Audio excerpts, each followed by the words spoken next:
Cyberwork is celebrating its next major milestone. As of July 2020, Cyberwork has had over 250,000 listeners.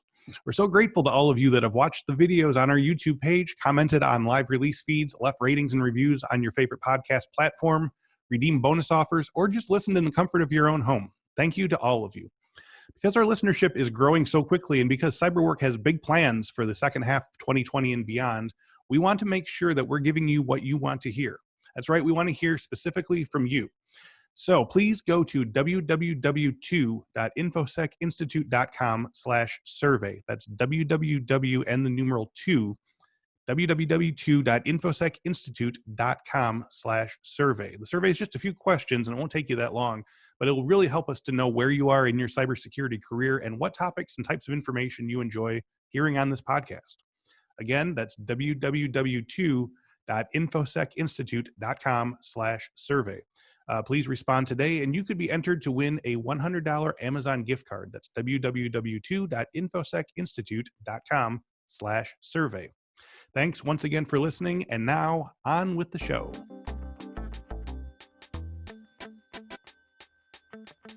Welcome to this week's episode of the Cyberwork with Infosec podcast.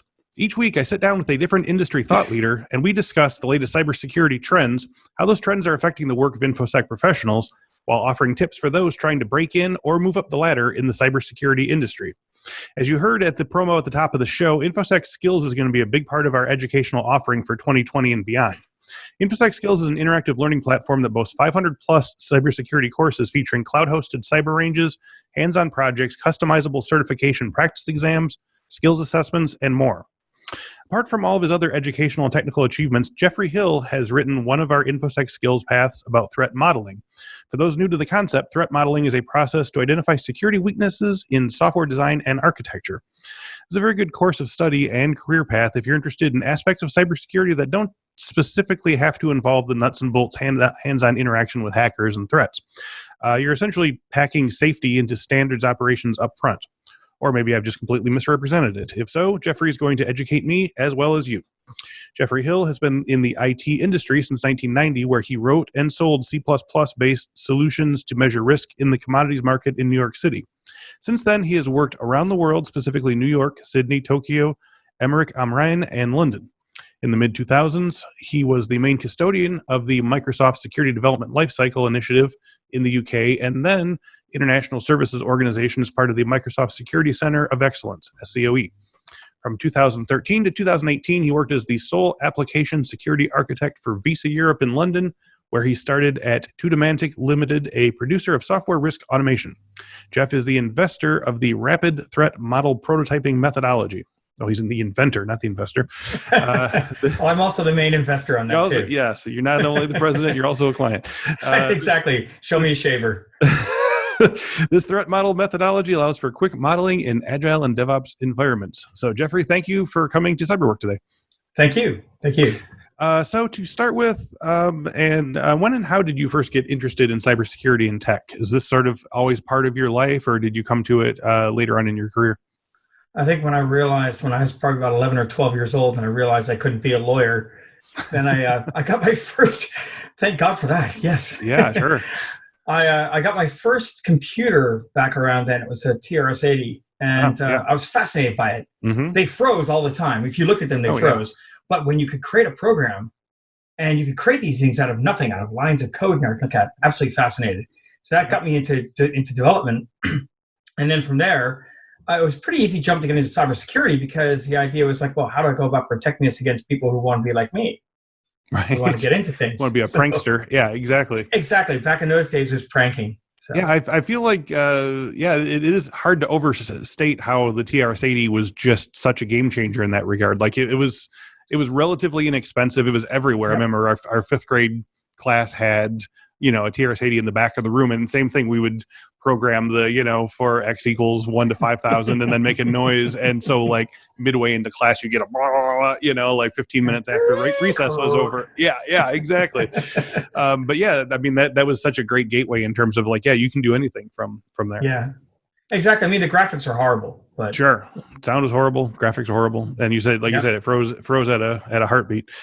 So tell us about some of the other jobs or tasks you've been involved into up to this point. I'd mentioned some of them in the bio here, but you've had quite the global adventure of the year. So over the years, so tell me about your progression from job type to job type and some of the skills and projects that you worked on along the way to get you to the point where you're at now.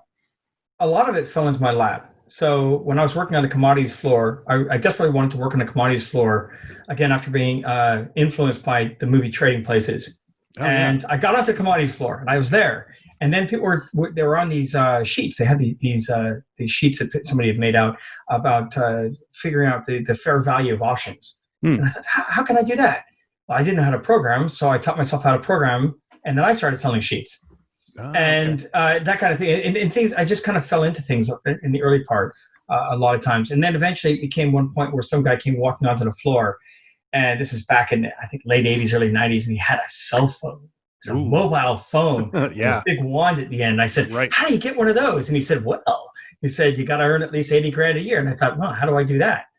So I went out there and I basically became a contractor, a developer contractor in C++ and around the different banks. And all the time, just continuously, sucking in data, learning how to do this, learning how to program, and then also learning about the security parts. Because people said, like, oh, can you encrypt this? Can you do this? Can you do this? How can you go about protecting my data? Okay. And I think originally, if I were to look at some of the stuff in the early days that I did, it would be pretty pitiful. Things like Caesar cipher, like swapping the first character and the last character and that kind of thing. There you go. Yeah. But hey, I was on top of it. And it was interesting. It just everything just kind of developed from there. I then went over to London initially in the early 90s, worked for Disney as a contractor and a number of banks over here. And that also was a case where I was learning more security along the way, although not directly. Indirectly, I was. How do I go about making these functions more protected, that kind of thing. And then from there, I progressed down to Australia. I spent a number of years down in Australia working for banks down there, and then eventually, a finance company, and then in Japan for a year. I worked in Japan as a DBA. And again, they said, well, how do you lock down the database? I don't know. Let me find out. Right. And so I learned about how to do all that right there. So I got all these different skill sets along the way. And when I came back to London, I did a brief sojourn during the .com, the .bomb. Literally, I went over for, I think, a year over to San Francisco, rode the .com briefly, and then crashed out like everyone else. 6 months in, 6 months out. Yeah. Exactly. And then at one point, one of the guys came out and said, hey, if anyone wants to, this is E-Trade, by the way. And someone came out and said, hey, if anyone wants to quit right now, we're more than happy to do it. We'll throw you three months pay plus 20 grand. And I raised my hand and said, I'm out of here. And so I packed up all my stuff and I took off and I went traveling 6 months in India. Backpacking. Right. And didn't look back. And then all of a sudden, like 9/11 happened. That was a whole different story. Not a good one. No. I ended up coming back to London, got working for Microsoft. And then I morphed into the app dev and then AppSec. And now at that point in time, they didn't have any application security. I mean, there were a lot of application security consultants, don't get me wrong. Right. But they didn't really have them as foundational people inside of the companies. Yeah. Like, Microsoft had a lot of infrastructure consultants, security consultants, but not application development or application security development. And one of my friends said to me, a very close friend of mine, he said, there's a big need for it. I know you know this stuff. Why don't you jump in and throw your hat in the ring? And I did. And next thing you know, I became the application security consultant for Microsoft over the UK. Then I joined up with the Security Center of Excellence. There's a little story about the Security Center of Excellence. Bill Gates mentioned our name at one point. We're an international group. We had a person from Japan, a couple of people from Australia, a couple of people from South America, a person from Russia, and a couple of Americans and a couple of Brits. A really well-rounded group. And at one point, apparently, Bill Gates was inside of one of the rooms, and it was during one of the points where they had yet another exploitation. Pissed off, and he's like yelling at people like, I can't believe you're doing this. Don't we have a group inside of Microsoft that does blah blah blah blah? And then one person kind of cautiously raised and said, well sir, we do. We have a group called SCOE. And apparently Bill turned around and rounded out on it and said, who the is SCOE? And so we wanted to get a t-shirt which said, who the F is SCOE? Yeah, absolutely. Wow, yeah. I was going to say your moment in the sun there. Not the one you wanted, though. Exactly. So then I went from there, and each time I kind of gained more experience, and I jumped to a small cybersecurity consultancy, kind of a boutique consultancy, which is now owned by Synopsys. They were Cigital, and then I gained more experience from there, and then I made the move into Visa, and Visa was lots of fun, and I was the only application security person right there for the longest time. There's another gentleman who came along, and then he left, but and he's doing really well in the business right now too. And then that's when I decided to go off on my own, and that's where we stand right now. Okay. Yeah. So, I mean, you were really at the sort of headwaters of even the idea of AppSec. Like it was literally at that point where it was sort of happening around you. Yeah. Although it's interesting because I know a lot of people who've been in it. Like I never get the hubris that a lot of people do. Right. Because I say there's always somebody out there who's a lot smarter than I am, and I know a lot of them. And I know a lot of these guys who are cracker, like they're so good at what they do. These guys would look at things and they say, I can basically, like a Rubik's Cube, I can basically get this, get into this in minutes, that kind of thing. And I learned a lot from them. Okay. And these are guys who've been in the AppSec industry. They weren't called application security people at that point. They were just called white hats at that point, white hat hackers. There you go. And it's interesting to see where they are now. Like a lot of them now are CTOs, are higher up, CISOs, that kind of thing. So, or presidents of their own companies. Yeah. So moving on to the heart of the talk today, I wanted to hear more about your work with Infosec Skills and your threat modeling course path. Have you created other types of classwork or collateral for other places in the past? Is this something you like about teaching as opposed to more hands-on cybersecurity work you've done in the past? I've done training ever since 2008 or 2007. Okay. A lot of it with Microsoft. I started off with creating a lot of collateral, and then getting my ideas from threat modeling. Then what works, what doesn't work. Originally, it was like getting people in front of a whiteboard and talking, and it still is that, but there's a lot more organization around it. And so I started developing upon that. I do a lot of local training over here in the UK, so I have a lot of collateral built up from that. But Infosec Skills actually, what it allowed me to do is put that down in a very comprehensive manner. And I've got this setup that when it clicked for me, these hour-long breaks or hour-long modules, bang, bang, bang, into one day. Very, very neat, kind of clicks in almost like Lego in a way that I really enjoy. Yeah. So as someone who's worn a lot of different hats in the industry, do you have any recommendations you have to help people get into cybersecurity who might have an interest but don't have previous experience or background? I know you were sort of, like you say, in the right place at the right time at some times as well, but like what types of skills or certs or practical experiences should newcomers be working on to get their foot in the door? I think developing is the best skill. Okay. If you're a developer, you have an innate idea of what can and can't be done and what you can and can't do with the actual underlying and with the code. A lot of the hacks these days are done through the code. So yes, a lot are done through infrastructure, but the exploitation usually is done via code. So if you know how to manipulate the code, and if you're very good at it, that makes you one of the prime candidates to be actually very good at AppSec. And then it's an easy move to go upwards in the scale to start understanding about architecture and about design, which then you can go into the threat modeling, of course. Right. Let's jump into it. So what will your students learn with your threat modeling study path? Well, the basic thing, I'll give them an overview, and I'll say, why would you want to know threat modeling? Right. And then I go into a number of different frameworks, because I don't think people utilize the frameworks that are out there. And there are a lot of open source frameworks that are very good, that give you an overall idea. There are a few that are almost taxonomies, but I call them frameworks because they give you a very good idea of what you can look for. It's like if you're a writer and you sit down, you go to write a piece of paper, and let's say you're going to write a novel. And you don't know where to start. You got a blank piece of paper right there. Right. A lot of times what they do these days, they kind of give you a kickstart, and they say, well, he's walking over the billowing wind or something like that. Prompt. Oh, okay. Yeah. They give you props. And so these frameworks are kind of props too. They allow the security person or the non-security person to kickstart those ideas. And I train the people throughout the different courses. I tell them, okay, here are the frameworks, and here are the interrelations between the frameworks. I don't think enough people do that. Enough people out there don't say, I've got framework X and framework Y. How do they relate to each other? And I get the students to do that on their own, so they understand what the different relations are. And then once they get that, the key turns and clicks.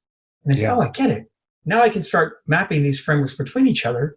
And it's a very powerful way to go about using against AppSec, against infrastructure security, network security, cloud security, the whole smash. Mm-hmm. Because they get this whole relation between these, and they can use all of them. Okay. And then finally, of course, I give RTMP, which is rapid threat model prototyping. Okay, shameless plug. Sure. Can you sort of walk us through kind of like a sample like threat modeling session? Like what like you said, you've got these sort of these templates and so forth. But for people who are, because we have people who might be hearing the words threat modeling for the first time here, so like just give us a quick ramp up here of like what you're doing with this kind of thing. Threat modeling is a way to do penetration testing in a very cheap way possible. Now, normally penetration testing is you get into an actual code base, you dig in there and you destroy stuff, and you go back and you say, hey, I broke your code. Yes. And then people go, oh no, and they pay a lot of money to fix the code. There you go. So what if I told you that threat modeling is a cheap way of doing that, where I hand over a design to you and I say, break the design. It's like a CAD CAM. If you remember CAD, where you built the cars in 3 dimension. There you go. So imagine if I said to you, you break this design and you break it. And I said, well, that's great. You've cost me the time of one person, my architect. My architect goes back, he or she then changes the design. Mm-hmm. You go back, you break it again. We do this back and forth again in an iterative way until we come to a design that both of us agree with. And we say, look, now we've got our mitigations in place, and then we bake those mitigations into the code. Now you no longer have a flawed design, because flaws versus bugs. A flaw in a design means that no matter how good you are, you always come out with flawed code because you're following the design perfectly. It's like baking a cake without proper rising flour. Or there you go. Okay. Whereas a bug means that you looked at you went through and you said, I'm going to bake a cake. And so I said, why don't you use flour? I said, hell with that. I don't want to use flour. I'll use this. I'll use sawdust. Yeah. Okay. You're gonna come out with a bad cake, but it's your fault. It's an implementation issue. It's not a design issue. Yeah. Salt instead of sugar. Exactly. Mm-hmm. So in that case right there, threat modeling goes after the design and after the actual flaws as opposed to the implementation issues. Is this something that's happening kind of more before the system is in place? Then you're sort of you're looking at the system before it's even launched. So that's so it's not so much. It's not just that you're not breaking the system with penetration testing. It's that you're bulletproofing it before it begins. Exactly. Okay. If you thought of it another way, it's like if you and I sat down, we wanted to create a bank building. Mm-hmm. And we said, okay, fine. We don't know much about it. So we create a bank building and we create a transom window that's open to the vault. And we say, you know what? No one's going to get into the vault area, so we're not going to bother to lock it. Someone goes into the transom window, gets into the vault, steals the money. You and I have a lot of egg in our faces. Why? Because we didn't do a penetration test on that design. Yes. And we didn't say, like, look, there's a transom down there. Why is that there? I don't know. Mm-hmm. Geoff put it down there. Oh, okay. Yeah. That kind of thing. So it's the same kind of concept, Yeah. So what level of cybersecurity understanding should potential students have to get started? Do they need to have a techie background, or is this something that just problem-solving people can jump right into? That's an interesting question. I was going to jump in. I was going to say techie background, only because techie background will help you. But if you're good at problem-solving, and if you can pick up on these different things, then you can walk through this and you can probably pick it up pretty quickly. Okay. And especially, I think the main thing is if you're interested in it. If you're not interested in it, you're not going to pick it up. But if you're fascinated by it, then you'll dig in there. You'll go on the salience and you'll find the different information and you'll pick it up pretty quickly. Okay. So for people who might want to sign up for your class, and I'll remind our listeners that they can use promo code CYBERWORK to get a free month of Infosec Skills. What tips would you have for someone who wants to get the most out of the class?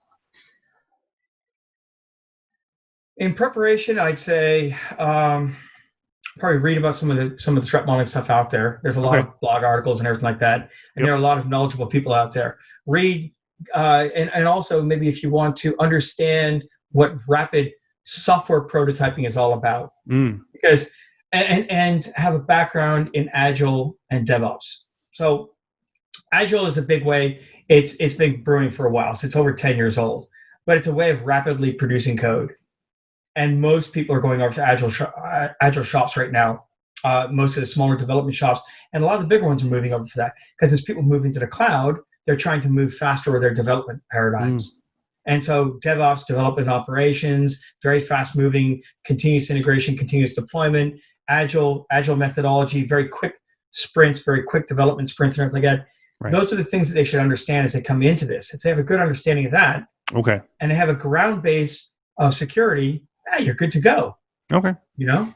Okay, so and then moving past that, what other areas of study would you recommend next to sort of build on what you learned in this threat modeling class? So if you follow on from that, then I'd say dig in further into things such as the attack kill chain. Learn more about the OSI model, which is a model, the infrastructure model, where the operation interconnectivity model, where basically what it says is that you've got a number of different infrastructure layers, and ending at layer 7, which is generally like, you know, the computer or the program that's applying to you, and then all the different communication layers below. But understand the communications that different modern systems can do. Understand cloud architecture. So go out and learn this afterwards, and say, well, how can I, knowing about cloud architecture and knowing how free it is, how can I go about doing a threat model against something where I basically am putting my information out to a foreign repository or a foreign endpoint? Right. How can I go about doing that? Yeah. Okay. So could you tell me a little bit about what a career in threat modeling looks like? What are some of the day-to-day tasks of a threat modeler? And is it a job position in itself, or is it sort of an add-on to things like pen testing and so forth? You know, it's interesting. Okay. I have to laugh about this. I've been doing this since 2003. And I basically learned a lot from Adam Shostak. And Adam Shostak is considered to be the grandfather, the grand opus of, he literally wrote the book on threat modeling. Right. Okay. And so he and I did some presentations together. I've known him for a number of years. Really nice guy. Well, there never existed a position called a threat modeling position at all. Threat modeler, right? I was wondering, yeah. Yeah, in the last year and a half, and maybe in the last 2 years, recruiters have been contacting me saying, hey, we think you'd be great for a junior threat modeler position. And of course I snicker. But then I think, a what? A threat modeler? What the hell is that? Yeah. Because I've never heard of it beforehand. Generally you have your cloud ops engineers, your security AppSec engineers, that kind of thing, your DevSecOps engineers. I get it. But a threat modeler, well, it's actually becoming a position, because as we're getting more and more complicated situations and solutions and systems, we're of course becoming more specialized. Yes. And part of the specialization is a threat modeling position. So I would recommend people don't become threat modelers. Okay, they become threat modelers only as part of their other jobs. I strongly still believe if you're in security, try to learn as much as you can across a number of different disciplines. Sure. If you want to become an architect, great, a security architect, learn threat modeling, but don't make threat modeling your only focus. You'll pigeonhole yourself. So if you want to know some engineering, you want to know a broad set of skills. So I know infrastructure. I wouldn't call myself an infrastructure security person, but I can do it. I can do network security. Although again, I wouldn't call that my forte. AppSec is my forte, and then threat modeling on top of that, and then security architecture. So it's a number of layers. Now, if you want to have a forte, fine, I have a forte in threat modeling, but I would still say probably become more of a security architect than a threat modeler. Okay. That makes sense. That was going to be my next question, is if there's not really a threat modeling position, what's the most adjacent thing that if you want to do a lot of that kind of thing, where should you be sort of like putting your focus? Security design and architecture. Yeah. Security design. And if they don't have that, a lot of companies don't have the concept of security architect, then you're going to go to AppSec. You're the AppSec guy. If they don't have that, then you're going to become a security champion. You're going to make yourself a security champion, and you're the lead security guy within an app dev team, but they don't actually have a position. I'm the security champion. Believe me, we need them. I should say we need you. That kind of thing. Yeah, no, we've had a couple of people talk security champions program on here before. It's important and it's underutilized, and it's one of those things that companies need to sort of have someone twist their arm a little bit. It seems like a lot of them are a little resistant, or Well, and I get it at my company too. And what I don't understand is, and my company's now starting to understand it, because I'm one resource, and I keep telling them, look, I'm one resource, and I spread myself across a number of different projects. Yes. If you want me to work at high capacity, allow me to dig into each one of those different teams and have a local representative there, which then allows me to spread my knowledge, and that way I can scale. Yeah. And that's a big thing for having a security champion, is it allows the security people to scale at a proper rate. There you go. And then everyone minimizes. Well, what they do is it ends up being that you have less work overall across everyone. Right. I think it's a win-win. Yeah, and more accountability. So now, again, we're talking about sort of threat modeling as it's sort of its own discrete thing, even though it's obviously not a career path. But like, what are some of the fun parts of doing that kind of job? What do you like most about doing that kind of thing? I'm going to tell you. So I had a fantastic threat modeling session that I trained a number of people over at Daimler-Benz a number of years ago. So I went over to Essen, Germany, and I spent 3 days training them. And on the third day, what I did was I said, we're going to get together. We're going to take one of your self-driving cars and we're going to threat model the self-driving car. Oh, yeah. So we got out there and we had a verbal session. We had a whiteboarding session. We went through and we threat modeled all the different things you could do to a self-driving car with all the different, and we came up with some fantastic stuff. It was like going into science fiction land. It was amazing. Like we were writing our own Schwarzenegger movie. I mean, he's a bit old, but you know what I mean? It's like, sure, yeah. or Sylvester Stallone. You know what I mean? It's like a science fiction. I guess it'd be Colin, not Farrell. Colin Firth? Colin Firth, yeah. It'd be Colin Firth doing something like that. One of those guys, like one of the newer guys. But it literally, like we had things. You and I are so the same age. TRS-80. Yes, Schwarzenegger. Yes. Exactly. And so yeah. You will hack this car. Yeah, right, so right. they had a wonderful attack where we said one of the threat model outputs was, what if we could break into the radio signals? We could convince because one of them said, but what they're planning on doing is they're creating radio signals. So if you have an ambulance and it goes flying through the town, all the lights change. Yeah, right. And the ambulance goes straight through. Great idea. Let's hack it. So we went there, and the threat was we hack into that signal, and I won't go into any detail about how we did it, but we broke into how we'd hack into that signal, and we convinced all the lights that we actually were an ambulance, but we were actually just finished robbing a bank. Oh, yeah. And we tore off, and we did the whole thing right there. And it was almost like there was a movie just recently came out with Gerald Butler about robbing one of the Federal Reserves over in L.A. Okay. And I forget the name of it, but it was almost like that. Like all the lights changed, in our threat model, and we got underneath we went underneath a bridge where the radio signal wouldn't go. We switched over cars and the whole thing right there, and it was fun.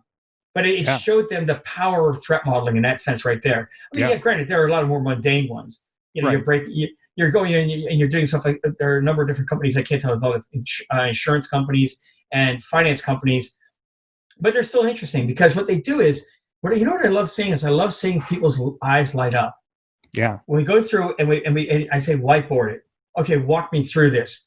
Okay, you as a team tell me what you think is important on that board. And they tell me, and I sit back and I let them tell me, okay, we're finished with that. Now, let's walk through this and let's see what kind of holes we can poke in. And also be like, oh, I didn't realize that could happen. Right. Oh my God, there's a direct line from the outside into this particular crucial piece of machinery. Yeah. And one guy goes, oh, we need that for reporting purposes. Yeah, but we're not putting any kind of, where are the protections on it? And then everyone goes, oh, like that. That's what I love to see. Yeah, you're expanding their world, basically. Yeah, and then they get it. And I always try, one of the things I always try to do is I always try to relate to them in that sense. Like, okay, look, this is what it is, and they get it. And when they get it, you see the light bulbs come off in their head, and they go, okay. And then they turn around, and here's the beauty about it: is they turn around, they use the tools, and well, there are one or two ways of doing it. Either they come back to you, they go like, oh, you're so great, or more commonly, because I'm a contractor a lot of times in these places, is they say like, I had the greatest idea. I'm using this thing called stride and threat modeling. I'm like, I thought of that. I taught that to you. But then I know that I got through somewhere. My wife always says to me, look, you won. Okay, sit down and calm down. You won. Have a beer. Let them have the win. Yeah. Yeah. You won. I'm like, okay, we both know who actually won. Right. Yeah. Okay. So, talking about online training, it's obviously becoming more ubiquitous, and we're obviously in favor of it. But what are your thoughts on skills-focused training versus, boot camps or four-year academic study? Are there benefits or disadvantages to each type of learning in 2020? I think that, well, funny enough, we've got COVID. Yeah. And so that's changed everything. Oh, for sure. So that's changed. Granted, you and I would still be doing this online, but I'm now delivering training online. I mean, in some case where beforehand it was all haptic, now it's no longer haptic. So I think that there are a number of different things. I think that we're very busy individuals in security, and therefore we find it hard to find times where we can go and we can do the delivery of things. And so having a course like Infosec Skills where you can go in and go out, go in and go out, I've done them beforehand, and they're very useful because I can now break it up into very bite-sized pieces. Right. And I can digest them, and I don't need to like spend a tremendous amount of time. Time is very limited until we figure out how to get into the fourth dimension. Time is still very limited to us. Right. So we then have to basically work upon that. And then what we do is like you can break up those things into bite-sized pieces. That's the advantage of having an online course. Right. And I've done a number of them that way. And I think also you can stop, you can rewind, you can go over it again. You can go over it again. Yeah, and you don't have to be embarrassed about asking the same question over and over. Yeah, exactly. And until you get it. And I think that's a very powerful thing. I think, if you have things such as boot camps, they have their place too. A boot camp or an inline course or an in-person course, they all have their different advantages and disadvantages. In-person course, advantage, you've got the person right there, you've got the teacher right there. Disadvantage, you might not be cautious, you might be too cautious or not courageous enough to raise your hand and ask questions. Right. I taught a course out in Thailand. No, sorry, Malaysia. It was out in Malaysia. It was in Kuala Lumpur. Okay. And it was the most amazing thing. I taught this entire course, and in the morning, every morning I come in and say, okay, class, anytime you want to ask a question, just raise your hand. Throughout the entire day, nobody raised any hands. At the end of the day, I'm ready to go home. I'm done. I'm exhausted. Yeah. And these people are coming up and like standing in a queue, an orderly little queue at my desk, asking me questions. It's, that's what they do. It's just a different way of doing things. Exactly. So they would probably be more in line to doing like an online course. Right. Because they could kind of repeat it and they wouldn't have to ask the embarrassing questions and all that. Gotcha. Okay, so the other side of that is that, without a professor assigning daily or weekly tasks or it being in a 14-hour concentrated situation, it can be maybe hard for some to stay on track to meet your learning objectives. Do you have any tips to help lifelong learners stay focused on training, especially when you're sort of basically given this entire sort of blob of stuff and, unless you have like an immediate issue at work or whatever, it's hard to take that hour in the evening or whatever. So do you have any tips for keeping people on path that way? Can I be facetious or serious? Both. Because Microsoft had this when I was working at Microsoft, they had this joke video they did where they electric shocked a chair. And it was almost like one of those like what was the old show that you and I used to watch where they did a joke where they take and they put a roadblock on the entrance to Delaware, and they videotape people walking up. And I'm sorry, Delaware is closed. Delaware's closed. Yeah, practical joke show or something. Yeah. And it's exactly the same thing. People would sit in this chair, and if they try to type in the wrong thing, they get. So I say like, but that, in all seriousness though, how do you keep on track? Yeah. And especially if you're tired and everything like that, first of all, don't make unrealistic goals for yourself. Right. Don't say I'm going to get this done in 3 days. Yep. Look at your schedule, look at your own schedule, say, realistically, what can I do? And then like reduce that time by half. Yeah. For imponderables. You get it all the time, I get it all the time. Things happen to us all the time that we have no control over. Yep. And then you say, okay, you know what? In actuality, I only have 1 or 2 hours a week I can spend on this. But be realistic about it. Be hardcore realistic about it. Now, one of the things about working from home has helped us is that we have more time at home.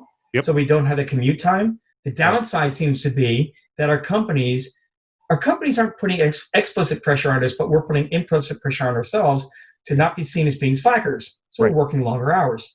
Yep. So I guess I warn people, like, don't overstretch yourself. If you start overstretching yourself and then you try to go into that extra phase of doing the threat modeling, you're going to burn yourself out, and then you're not going to want to learn threat modeling. And I want you to learn threat modeling. Right. We want you to keep trying and keep working at it. Exactly. So be realistic about the time that you have available. Okay. Yeah, I like it. I was going to say, like, eat 3 squares a day, listen to your mother. Drink some water. Drink water. Drink 8 pints of water a day. That kind of stuff. Yeah. Get enough sleep. It's a wellness course. No one gets that. Yeah, no, exactly. No. Yeah. So as we wrap up today, do you have any sort of predictions for where like the concept of threat modeling is going in the years to come? In terms of like different tools, techniques? The automation is coming. The automation. So back in the late 90s, the automation came for testing, penetration testing. Mm-hmm. And everyone back then, if you and I remember, everyone said like, no one can ever automate that. And now they've highly automated it. Yeah. Then along came the coding and automate. The initial ones are very clunky. And people said, no one can ever automate that. And it took a while, but now they're doing it. There's still a lot of white noise, but they're doing it. What's next? Architecture, threat modeling.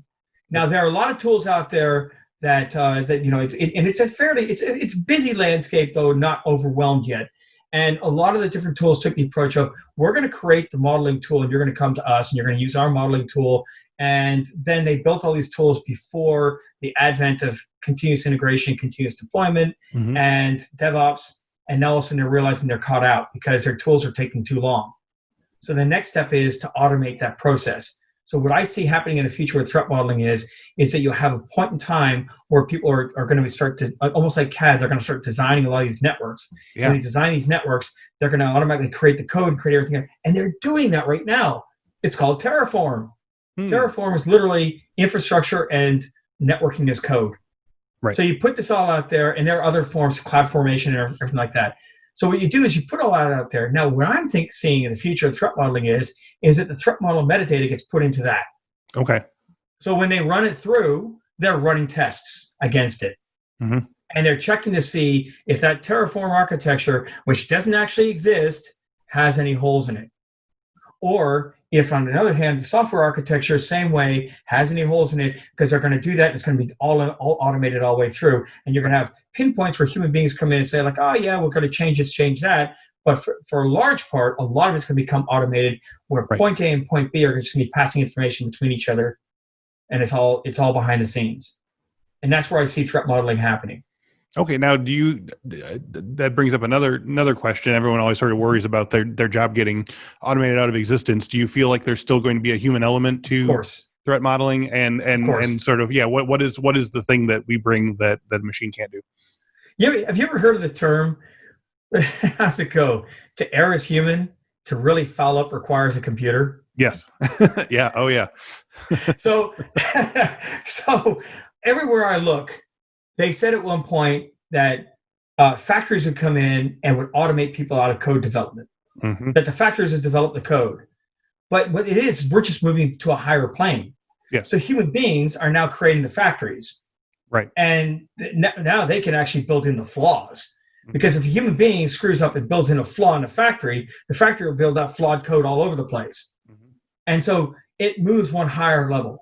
The human beings are still going to be the highest plane, because we're going to be the ones attaching A to X to funny symbol. In other words, we can still make that relation. Right. The machines, at this point in time, I'll say the machines can't do that. Obviously, they're working towards AI and all that other malarkey in a way. But I don't see in the near future AI going like, hey, I'm going to show you guys off, and I'm going to turn to the Terminator, right, exactly. I don't see it happening in the near future. Yeah, the hyper-intelligent supercomputer isn't as close as we think it is. No, it'll end up being like Big Dog from Boston Dynamics. Right. Well, it's smart, but it's not, it's scary, but it's not that. So what I'm saying for the threat modelers, we're still going to be the meta people. We're going to be the people who are sitting above, and the threat modelers are going to be looking at the entire scope of everything. Because how does everything start? It's a bunch of human beings sitting down and saying, like, we want to do X. How do we do it? Let's take a big whiteboard and let's draw it out. Yes. The minute they do that, you can create a threat model on it. No, you don't want to do this because of this, this, and this. And then you distill that further down until you hit the point of making factories, and then you've already baked it in. So there's always going to be a need for threat modeling. Yeah. All right. That's always encouraging to hear as cybersecurity, worries about its skills gap and having enough people. We need you, absolutely. Cybersecurity people. Yeah. You heard it here first. There's plenty to go around. Yep. So one last question today. If our listeners want to know more about Geoffrey Hill and your other activities, where can they go online?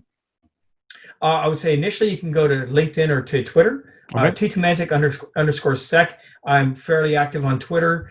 LinkedIn also, I do quite a bit of broadcasting on LinkedIn. Cool. They can also do a search on YouTube for a number of videos. If you just type in Geoff Hill threat modeling or threat model Geoff Hill, you'll find a bunch of videos I do. Obviously, 2020 has been a bit weird because I haven't been able to do a lot of them, and I've gone kind of underground. But I do have a lot from 2019, and I plan to, of course, be doing a lot of stuff in 2021 and further on. I'm going to start. I have a blog that I've just set up, and so I'm going to be posting on that blog, and I'll be posting the URLs to both Twitter and to LinkedIn. Okay, well that's lots to look for. So y'all have an assignment here. Go find Geoffrey. He's on the internet somewhere. Where's Waldo? Where's Waldo? All right, well, Geoffrey, thank you again for your time and thanks for your insights today. Thank you very much for your time too. And I have to ask you a question. Sure. You have a lot of books behind you. I do. And I'm fascinated by those. Okay. I can't see what they are, but what are the themes you have behind? This is my dining room, and these are the sort of nonfiction section. So depending on where you look, like those are sort of like essay collections up there. This is kind of I call it sort of time specific history stuff, like history of drinking or history whatever. Like over here is like memoirs and biographies, and then we have down here it starts going into sort of like humor, and then we have sort of graphic novels, and then art books down there, and stuff about cities of Chicago and New York over here, and lit crit whatever. So yeah, a little bit of everything. Fantastic. Yeah. Well, you got me on history. Okay. I have my history separated into time delimited and time specific, and so you have the sort of like the war books over here, and then you have the sort of like generalized histories over here, and I love sub separating things like that. Well, I can finish off by a quick thing. It's like with regards to history is in part of the course. Anybody who loves history, I've actually managed to inject history into the threat modeling course. Tell me about it. But you have to take the course. Oh, well, okay. It has to do. Give us a hint. It has to do with defense in depth, and how did people in the Middle Ages deal with the concept? It's not a new concept. It's been around since the beginning of humankind. And whenever a bunch of people came and wanted to steal your stuff, how did you defend against it in the best way possible? And that's the beginning of threat modeling. Aha! All right. Well, you heard it here, and if you want to know more. I'll give you one thing you can take a look at. Okay. There's a castle called Krak de Chevalier, and it's in Syria, and it's an old Crusader castle. Krak de Chevalier. Okay. Look it up, and I'm hopefully opening up a big wide book for you you're like immediately when you get off here, be like, I'm going to find out about this. Yeah. Thing. Oh yeah. So, and you'll look at it, and if you look at the videos, if you look at the pictures of it, you'll be blown away. Wow. Okay. You all heard what he said. This is your first assignment, and after that, we're going to take you into the world of threat modeling on Infosec Skills. So, thank you again, Geoffrey.